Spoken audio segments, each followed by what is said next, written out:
Hello friends, welcome to our channel. तो friends, आज की इस वीडियो में हम बात करेंगे हमारी एनटीए यूजीसी नेट पेपर 1 2023 से रिलेटेड जो मॉक टेस्ट सीरीज है उसके मॉक टेस्ट 15 के बारे में, जहां पर फ्रेंड्स आज की इस वीडियो में हम कुछ एमसीक्यूज को डिस्कस करने वाले हैं। और साथ ही साथ फ्रेंड्स, अगर आप किसी भी गवर्नमेंट एग्जाम की तैयारी कर रहे हैं तो उन स्टूडेंट्स के लिए भी ये वीडियो काफी हेल्पफुल रहेगी। तो हम डायरेक्ट अपने फर्स्ट क्वेश्चन पर चलते हैं फ्रेंड्स, जहां पर आज का हमारा पहला क्वेश्चन है, by whom is the sustainable development goals यानी कि सतत विकास लक्ष्य in short SDGs India index released. इनमें से sustainable development goals India index किसके द्वारा रिलीज किया जाता है? ऑप्शन सी, नीति आयोग द्वारा। जहां पर फ्रेंड्स इस क्वेश्चन को हम थोड़ा डिस्कस कर लेते हैं। सबसे पहले तो एक क्वेश्चन हमारा इस तरह से भी बनता है कि what are the sustainable development goals यानी कि सतत विकास लक्ष्य क्या है?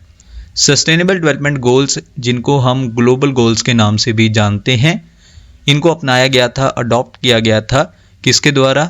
जो सभी यूनाइटेड नेशंस मेंबर स्टेट्स हैं उनके द्वारा अपनाया गया था। और कब अपनाया गया था? 2015 में। और ये एक यूनिवर्सल कॉल थी किसके लिए? एक्शन लेने के लिए, ताकि खत्म किया जा सके पॉवर्टी को और प्रोटेक्ट करना था प्लैनेट को, और साथ ही साथ सुनिश्चित करना था, इंश्योर करना था कि सभी लोग जो हैं वो इंजॉय कर सके पीस को और प्रोस्पेरिटी को, यानी कि शांति और समृद्धि को। कब तक? 2030 तक। इसके बाद फ्रेंड्स, सस्टेनेबल डेवलपमेंट गोल्स को अपनाया गया था सफल करने के लिए। किसको सफल करने के लिए? मिलेनियम डेवलपमेंट गोल्स को, इन शॉर्ट MDGs को।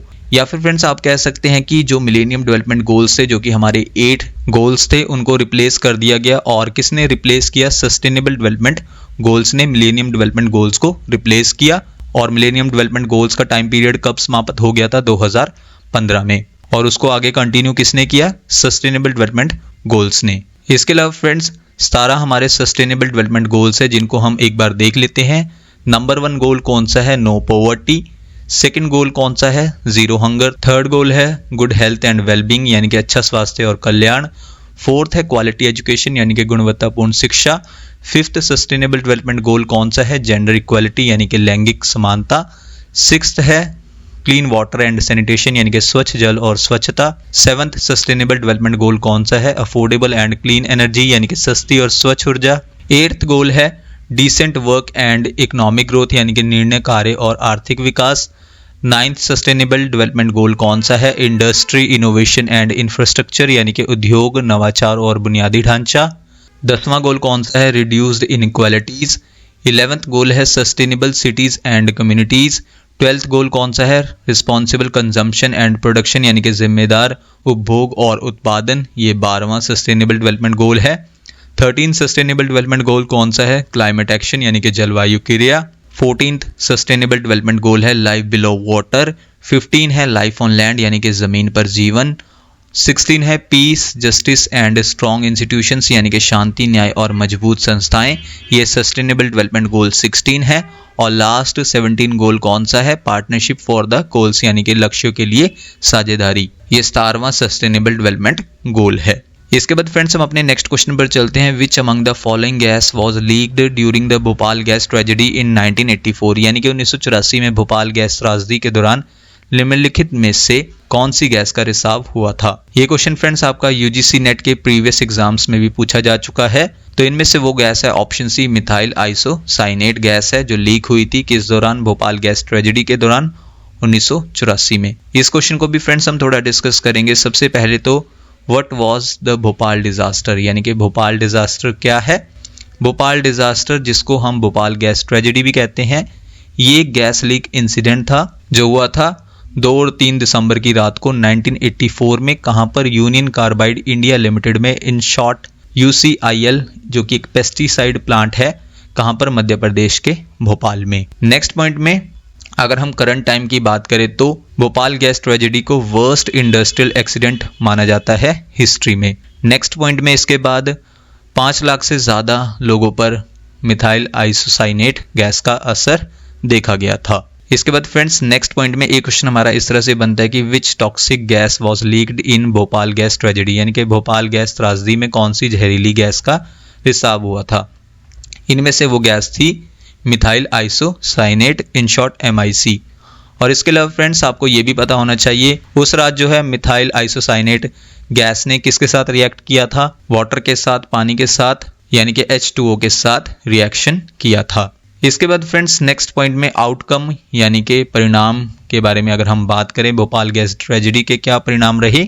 सबसे पहले तो इन्वायरमेंट प्रोटेक्शन एक्ट 1986 को देखा गया, पार्लियामेंट द्वारा इसको पास किया गया था, जहां पर फ्रेंड्स भोपाल गैस ट्रेजेडी या फिर भोपाल डिजास्टर की वजह से गवर्नमेंट ऑफ इंडिया ने इनेक्ट किया था इन्वायरमेंट प्रोटेक्शन एक्ट 1986। किस आर्टिकल के अंडर? आर्टिकल 253 के अंडर कॉन्स्टिट्यूशन के, संविधान के। और इसके बाद नेक्स्ट पॉइंट में इन्वायरमेंट प्रोटेक्शन एक्ट 1986 को पास किया गया था मई 1986 में, और ये कब से लागू हुआ? 19 नवंबर 1986 से। देन इसके बाद इन्वायरमेंट प्रोटेक्शन एक्ट, इसमें 26 सेक्शंस हैं और 4 चैप्टर्स हैं। और इसके बाद पर्पस था इस एक्ट का कि इम्प्लीमेंट करना है डिसीजंस को यानी कि निर्णय को, और किसके डिसीजंस को? United Nations conference on the human environment के।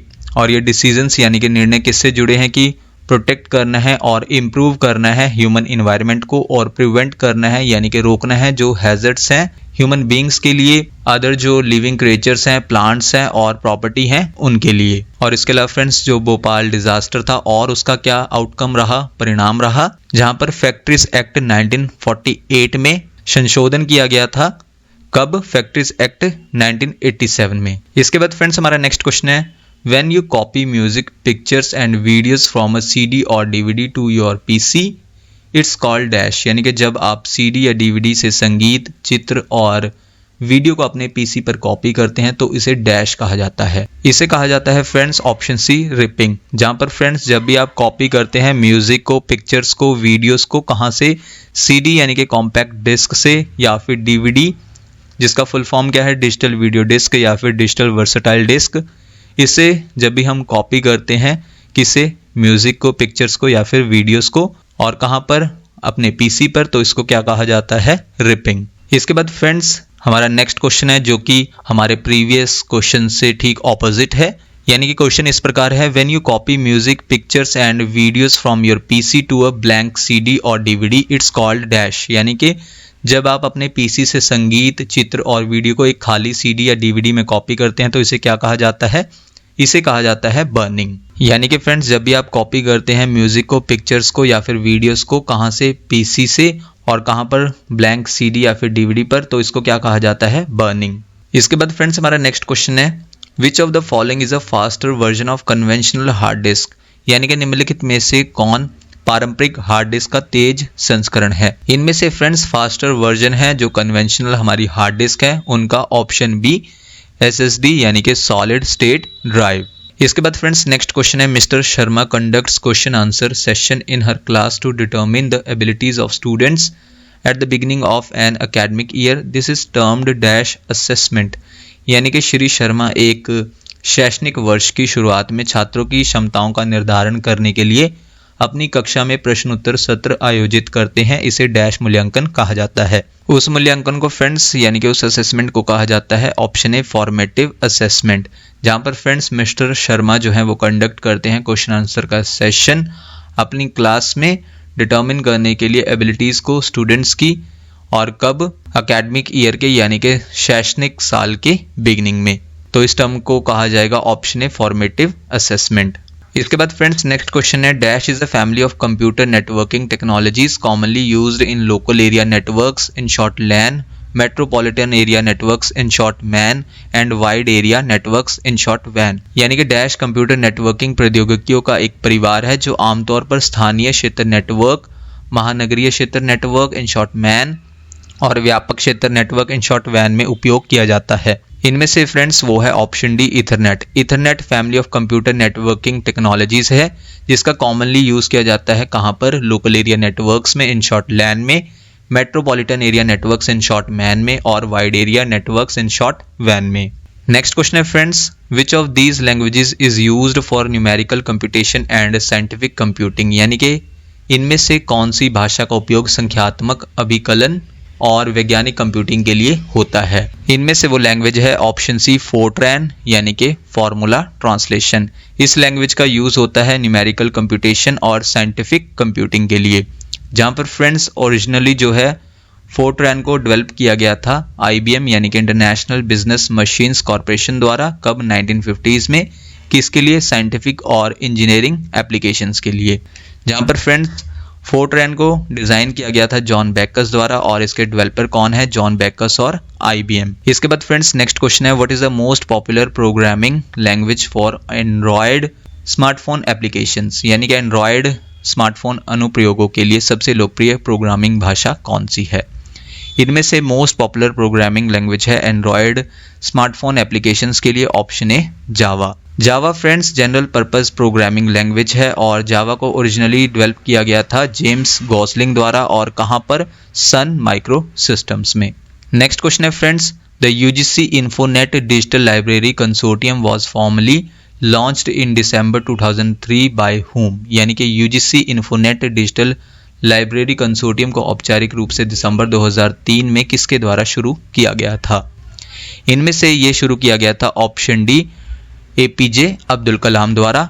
और क्या शुरू किया गया था? UGC Infonet digital library consortium, और इसको फॉर्मली लॉन्च किया गया था दिसंबर 2003 में। नेक्स्ट क्वेश्चन है friends, under which section of UGC act 1956 state private university is included, यानी कि यूजीसी अधिनियम 1956 की किस धारा के तहत राज्य निजी विश्वविद्यालय को शामिल किया गया है?